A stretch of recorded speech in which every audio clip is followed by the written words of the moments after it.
talking about their families and how hard it was to get along with their families and even their parents, and doing a lot of complaining. And I'm sure none of us did that when we were children.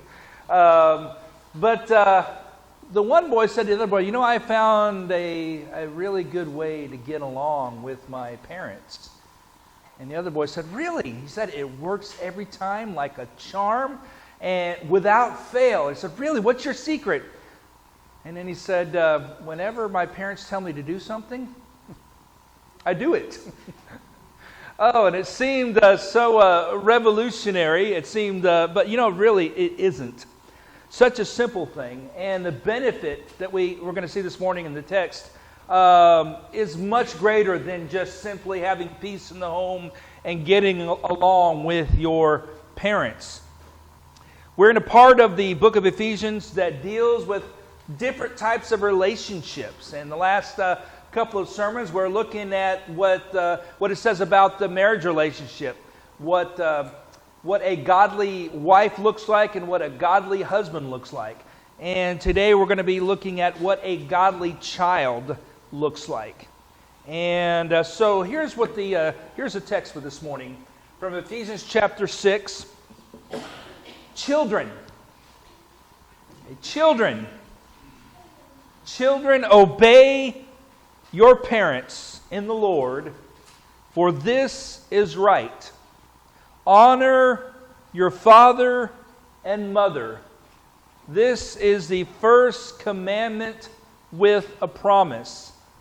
And here's the promise, that it may go well with you and that you may live long in the land. Now, children, do you notice what it says? Obey your parents in the Lord. You know why it says in the Lord? Because this is part of your serving God. This is part of your loving God. And so if you're going to serve God, if you're going to love God, if you're going to be good for God, then part of that involves obeying your parents. And so if you are an offspring, someone's offspring, then there is a lesson for you, whether you're still living at home with your parents or whether you're an adult parent. There is a lesson for all of us here. And so what does the text tell us to do? It says to obey your parents and to honor your father and mother. Why? Well, here's the first reason. Because it is right. It's not just because it's a nice thing to do. It's not just because, things will go better in the home. But you know what? Bottom line, this is the right thing to do. And we're not just talking about, good choices and bad choices. When you're talking about right and wrong, there's a very distinct line between what's right and what's wrong, right? To be generous, to be respectful, to be truthful, these things are right. And to be selfish, disrespectful, dishonest, to steal, these things are wrong. And all these things are either going to fall on the right side or the wrong side. Obeying your parents goes on the right side. What does it mean to be right? It means to be right. It means to be accurate. It means to be good. It means to be moral. It means to be honorable. And to be wrong means to be bad, dishonest, evil, or immoral. Obeying your parents is the right thing to do. And I have a little exercise. Could I get someone's help in passing these things out?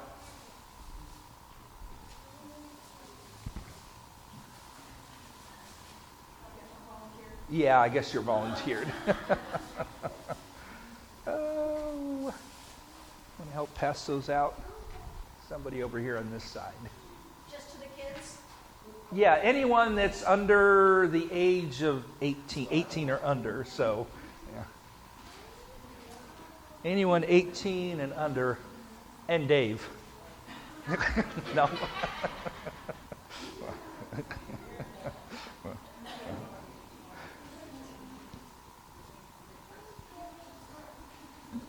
All right, so this is what you have there in front of you when you get this. Just a simple exercise. All of us recognize a traffic light, right? And when the light is red, what are you supposed to do? Stop. If the light is yellow, what are you supposed to do? Slow down, right? Slow down. And if the light is green, you can do what? You're supposed to go. So you notice here, all the circles here on the right are different things, and we're going to color them either red, yellow, or green. And so you should have some crayons that are coming around. And you notice I left a couple of them blank. So these are maybe something that you can add, or you can talk about it with your parents, and your parents could add something there. Okay, so the very first one up there in the upper left-hand side, disobey my parents' instructions. What color would that be? Red. Okay, we don't want to do that. Okay, what about clean my room? Yes.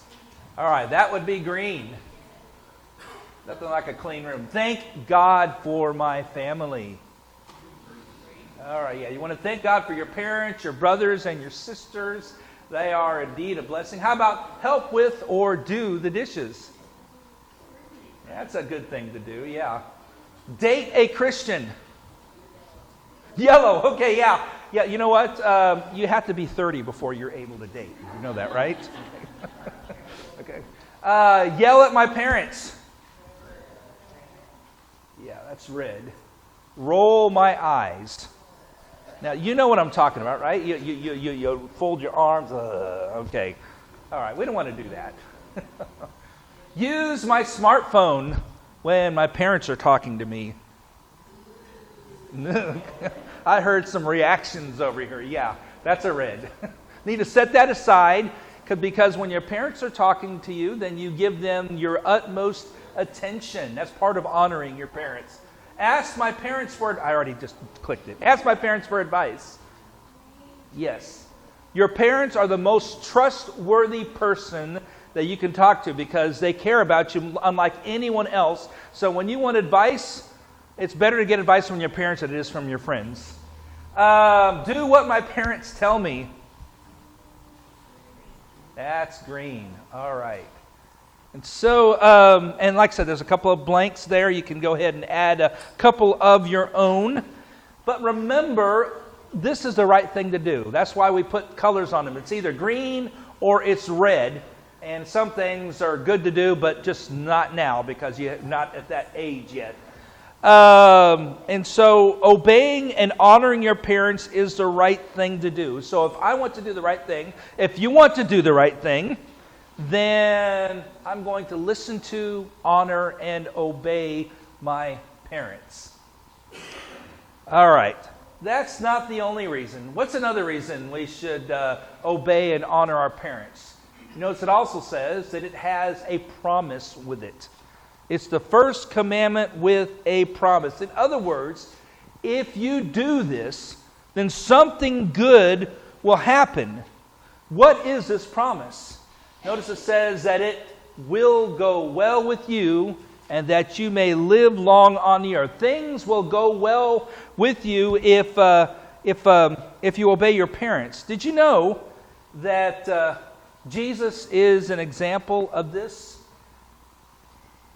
When Jesus was young, the Bible says that he grew, just like any of the rest of us. He grew and increased in wisdom. In other words, he became wiser, he became smarter, he became a good person, grew up and was a good person. He grew in stature, just like all the rest of us do. I don't know if his parents, put the little marks on the doorway, with each year that he grew up, but he grew in stature. And he grew in favor with God and men. In other words, people looked up to him. People looked at him with favor. He was a good person. They respected him. He was an honorable person, not only to people, but to God as well. And one of the questions that I asked is why? Why did Jesus grow in this way? And I want you to consider what was happening in this chapter here. Jesus was 12 years old, and his parents had made a trip from their hometown to Jerusalem. And I'm sure it was an exciting time. I mean, how many of you like to go on a trip? Do you like to go on a trip with your... Yes, we used to go on road trips all the time with our kids, and it was an exciting time, and I'm sure this was an exciting time for Jesus as well. And so they arrived, and they were there for a time, and they got ready to leave, and there was a whole bunch of them together, and they realized after they had left and they were on the road, Joseph says to Mary, have you seen Jesus? No, I thought you had him. And so, it's one of those sorts of things. Where's Jesus? And they couldn't find him. Maybe he's walking with one of our friends over here, and he's not. They couldn't find him anywhere. And evidently, Jesus must have wandered off when they were in Jerusalem. Now, I'm sure none of us have ever done that before, have wandered off. And so they went back to town, and they looked everywhere for Jesus, and they could not find him. And finally, they found him in the temple. And they were amazed because, he wasn't out in the street, playing with toys or playing games, but he was in the temple, and he was having religious conversations about God and the Bible with the teachers there in the temple. And when they found him, his parents said to him, "Why have you treated us in this way?" Have your parents ever said that to you before? I mean, we've had kids that have wandered off before too. I've wandered off. So what were you thinking? And Jesus' response was, "You should have known where I would be," but that wasn't the point. Evidently, he wandered off and didn't say anything to his parents because they didn't know where he was. And so the next verse after all of that says that he went back home with them, went down to Nazareth, and was what? He was submissive to them. So he grew up like any other child, and he had to learn submission and obedience to his parents. And because he did, it says that this boy Jesus grew in wisdom, in stature, and in favor with God and men. And so because of that, he became a good person and had a good life while he was working in his business. And so if he had not submitted to his parents, things may have turned out very differently, right? When you don't submit, instead of growing in wisdom, what's the opposite of wisdom?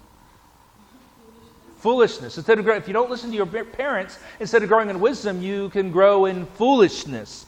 And instead of growing in favor with God and men, you can grow in disfavor with God and men. And the scripture reading from Proverbs this morning reminded us of this. Let the wise listen. And whatever translation that was you're reading from, I really like that this morning. But let the wise listen to these proverbs and become even wiser.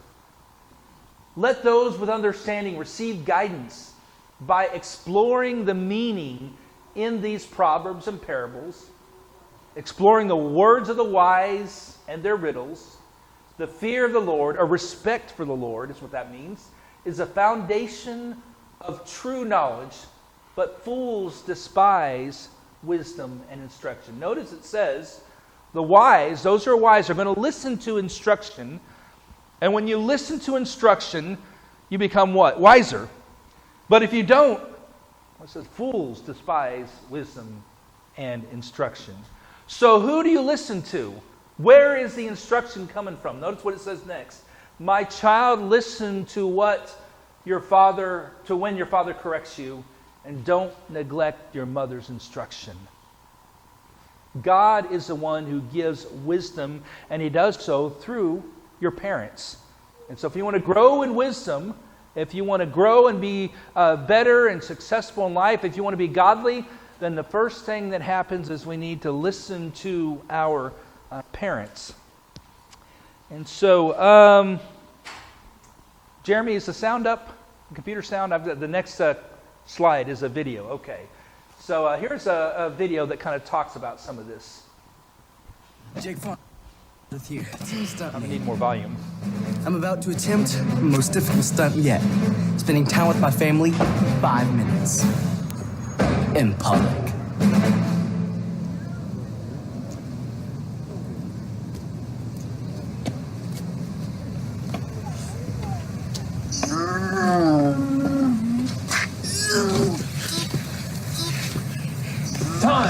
it, man. You did it. You're all right. That was good. Here you go. Here's some water. Just breathe.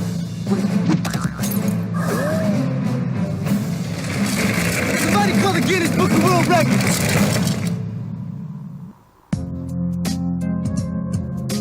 A little more volume, Jeremy. Hi, I'm Mark Matlock, and today we're talking about authority and rebellion. You know, one of the first verses I memorized from the Bible was Ephesians chapter 6. Children, obey your parents in the Lord, for this is right.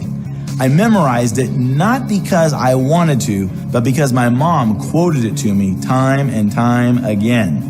You know, like it or not, God has put our parents in authority over us, and how we respond to their authority can affect many different issues in our life. So what about you? How do you respond to your parents' authority in your life? I always grew up going to church.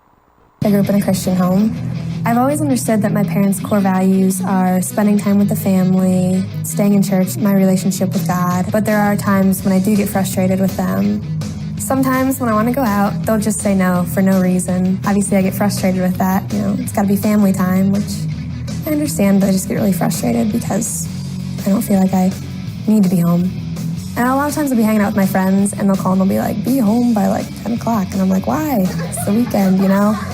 Or just times when I want to go do something and no plans whatsoever. My parents haven't told me about anything. I know they're not doing anything, and I know they don't have plans for me either. And my parents just say no, be home. And when we disagree, I mean, you know, if I had like just even like a small argument with my parents, I would just make it into some dramatic ordeal. I would just explode and then they'd say no and I'd get mad. Last summer, a group of my friends were going camping. I didn't have any plans that week of the summer, and neither did my parents. And so I didn't really think that there was a reason that they should say no. And so I asked, and they're like, no, we don't think it's a good idea.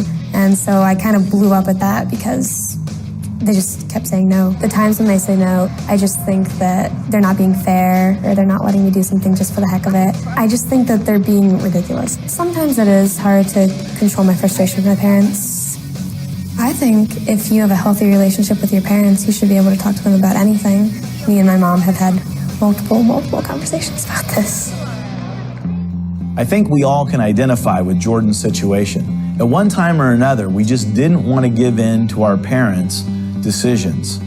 Surrendering to their authority is usually faced with one big problem in our lives: pride. And if we don't understand how to surrender and submit to our parents' authority, we can become fools real quick.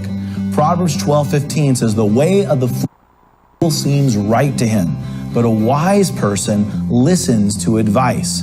It's important that we understand our parents can help us in many of the decisions that we have to make.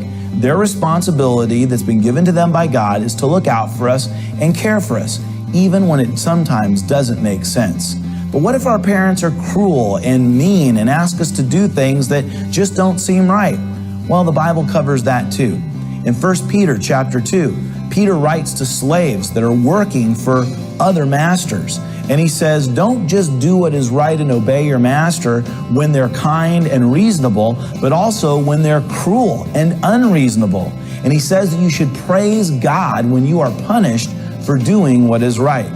God thinks that authority is really important, and being able to surrender and submit to our parents' authority will help us as we continue and go through life, sometimes even when it doesn't make sense. Can you think of a time when not surrendering to your parents' authority and being prideful got you in trouble? I was always told, live the life that God wanted you to live.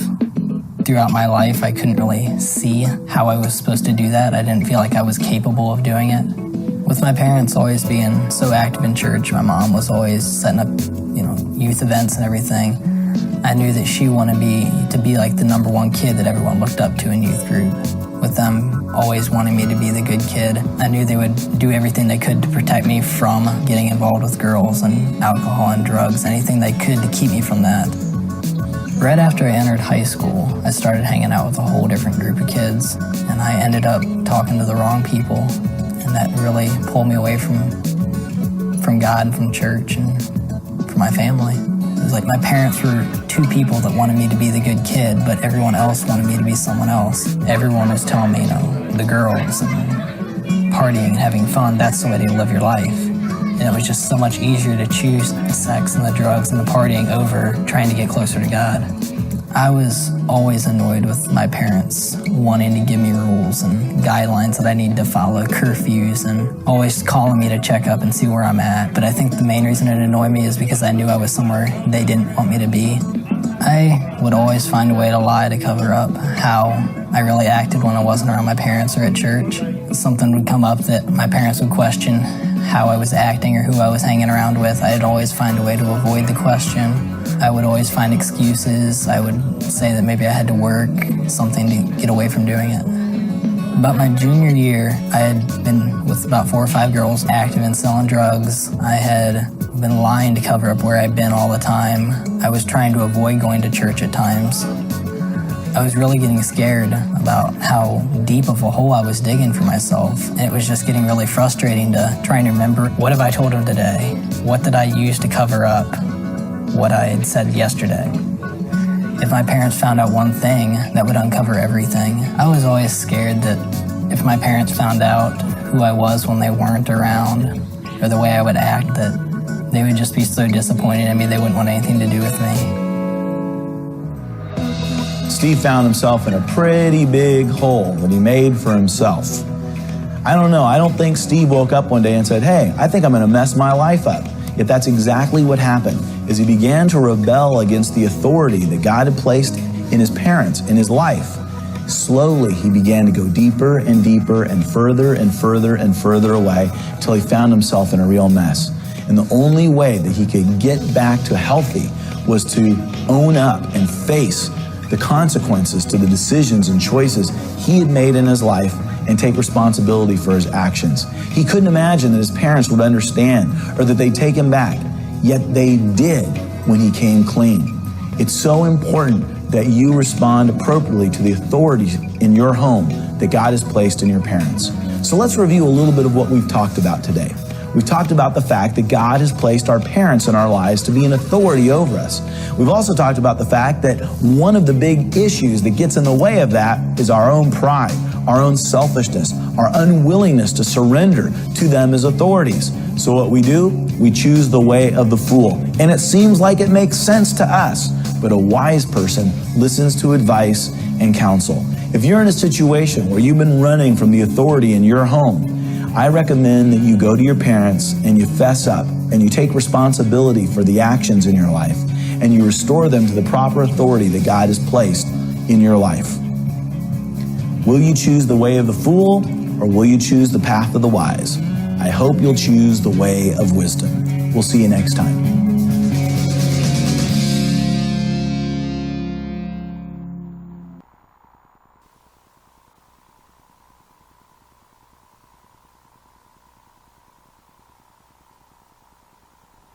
See how this is the way of wisdom and the way of blessing. And so I just want to, as we close out this morning, explore the question, so how do you do this?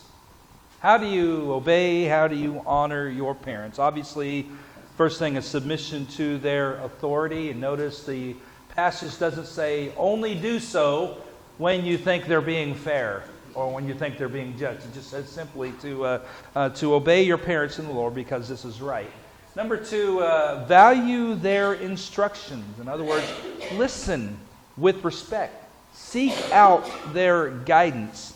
And there's just some things to watch for, some things in applying this. Remember to pay attention to your body language.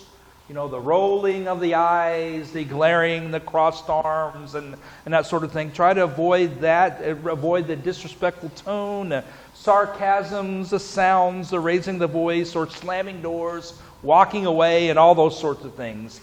Instead, learn to communicate, to talk clearly and respectfully. That means listening first, and apologize when you've acted rudely or disrespectfully. Make sure you do your chores and your task on time, and make sure you take time to express appreciation and love for your parents. And this passage is a good idea to go back and read it again and think about, how does this apply to me? How does this apply to me in my home and in my relationship with my parents, then spend time thanking God for your parents. And if you do this, then you're well on your way on the road to wisdom. You know, this reminds me of the playground I used to play on at the school that I went to in elementary school. Birchcrest Elementary. I don't know if any of you ever heard of that before in Bellevue. And it looks pretty much the same as it did when I went there. But you notice there's a fence around the playground. And it was there for a reason, because that's Galvin Road right in front of there. And it's a very busy street. And we used to play on the playground and didn't worry about what was going on the other side of the fence. And it was there for our protection. It wasn't there to limit us in such a way to take away our joy and our enjoyment. In fact, it was designed to maximize those things. Because if we went over the fence, we were supposed to stay off of the fence, but if we went over the fence and wound up in the street, things could be very disastrous. And so that was placed there for our protection.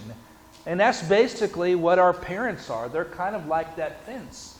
They're there to guide us, to keep us safe, so that we can enjoy. As long as we stay on the inside of the fence, life is good. We can enjoy all of the good things, and we can enjoy all the fun times. But when we go over the fence, then things can be very bad. And so our parents are the fence that God has placed around us to protect us and to guide us. But I know sometimes we do disobey and we do go over the fence. We do so even as adults. And I know I've gone over the fence before and wound up in the traffic. And here's the wonderful thing. Jesus came up over that fence after me. And in so doing, he himself was hurt for my sake in order to bring me back over to the right side of the fence. That's what the cross and the tomb was all about. When Jesus came to this earth and died on the cross, that was him coming up over the fence after us, because he wants us to be safely with God for eternity. And so, I want to encourage you to consider this message. This message was not just for children, but for all of us. Because, even when you become adults, you still honor your father and mother as adults, although in a different way you did when you were children, still living at home. And this is right, and this is pleasing to God. So think about these things as we stand and sing the next song.